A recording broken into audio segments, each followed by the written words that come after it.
Hi, my name is Nicholas Hayes, and I'm the instructor for queer literature. And I just wanted to welcome you to the class, and I just wanted to give a few words of um, just my thoughts about the class. And this is my cat Sebastian, who who's decided that he needs to be with me as I talk to you. So, one thing that I wanted to say is that I've been teaching this class for a while. Um, when I first started teaching it, it was actually called Gay and Lesbian Literature. It was a class that had been taught by Terry Griffith, who I think some of you will probably have had in your queer studies class or your queer theory class. Um, and I have nothing but wonderful things to say about Terry Griffith. And the first iterations of this class that I taught were very much inspired by the way that she taught it. Um, in the intervening years, this class has come to resemble me and the story that I like to tell about queer literature. Um, the fact that it has become more expansive in its definition, moving from gay and lesbian literature to queer literature, is a move that I think is very positive, and I've tried to reflect that in the reading selections that we'll be doing in class. Um, I guess the caveat would be is that we never have enough time to explore all the things that I think need exploring. But I hope that this class is a taste so that everyone can expand your horizons, find something that resembles you, find something that you would never have thought of encountering, and then use that as a springboard to continue the exploration into queer literature and queer authorship. Um,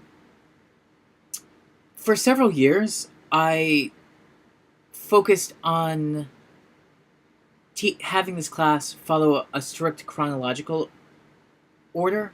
So the material that we would start with would be material from 2,000 years ago, and then we would continue up in a straight line to the present, or the present being like 2008. But it had that sort of linearity to it. This is the first term in a while where I'm letting that linearity go. Um, very first day, we're going to look at some poetry from the classical age, from the era of the ancient Greeks, and the some poetry from the era of the Roman Republic.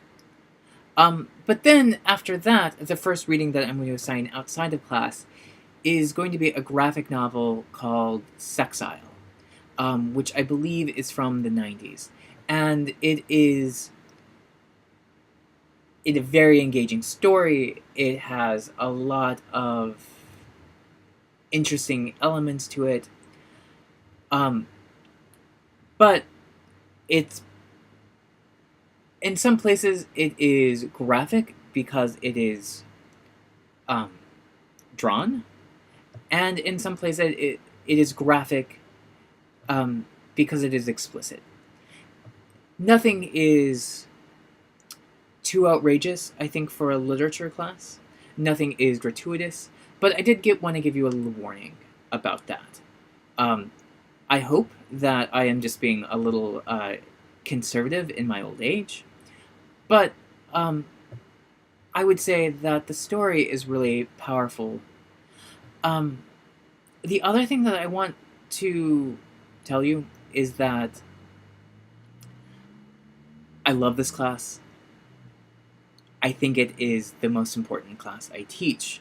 I say this because, um, one, Queer issues are very near and dear to me, but more than that, I'm a writer, and I think that this work is important and often underexposed in traditional literature classes. So it gives us a chance to explore some important works that are overlooked. Uh, Unfortunately, as that may be, but um, the last thing I can say is that I am really looking forward to this term. I'm looking forward to exploring this work. I am interested in finding out your perspectives and helping you as you make sense of the material that you encounter and as you find your own arc of meaning.